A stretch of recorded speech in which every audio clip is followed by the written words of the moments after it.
বাংলাদেশে যেভাবে হিন্দু মা বোনরে মৌলবাদী কুলাঙ্গর বাচ্চা তোমরা কইয়া ফেসবুকে তোমরা দেখবা আজকে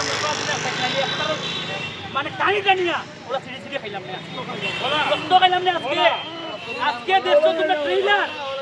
তোমরা সত্যি দাও নাই নে তোমরা খানি খানি সব বন্ধ করে দিয়া তোমরা সিঁড়ি খাইলাম সিদ্ধ লাগবে আজকের দিনে ফেসবুক লাইভের মাধ্যমে আমি কইয়া বাংলাদেশের মৌলবাদী কর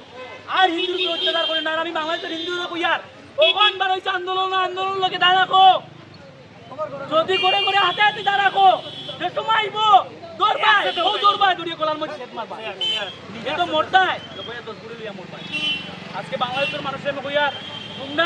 তোমরা লড়াই করিয়া যাও মৃত্যু অনিবার্য মরা শিওর আই না আই লইবু কা পুরুষের মতো মরবাই না বীর পুরুষের মতো মরো একজনে 5টা লইয়া মরো একজনে 10টা লইয়া মরো মরলে দেখবা যে সময় মারা আরম্ভ করবা এই সময় দেখবা আর আজকে আমি ধন্যবাদ জানাই আজকে আমার হিন্দু রক্তি দলের পেজ থেকে আমি হিন্দু রক্তি দলে ডাক দেওয়ার পরে স্বতঃস্ফূর্তভাবে যেভাবে মানুষের সমাগম হয়েছে হিন্দু রক্তি দলের কার্যকর্তাও আমার মোটর ইউনিয়ন হোক আমার টুকটুক ইউনিয়ন সবে যেরকম বা আমার হকার ইউনিয়ন হোক যতজন মানে প্রত্যেকে আমার শতকোটি প্রণাম জানাই আর যে আপনার ভালোবাসা অতটুক মানে আজকে দেখাই দিচ্ছি না আজকে করিমগঞ্জ শহরের মধ্যে একটা ইতিহাস হয়েছে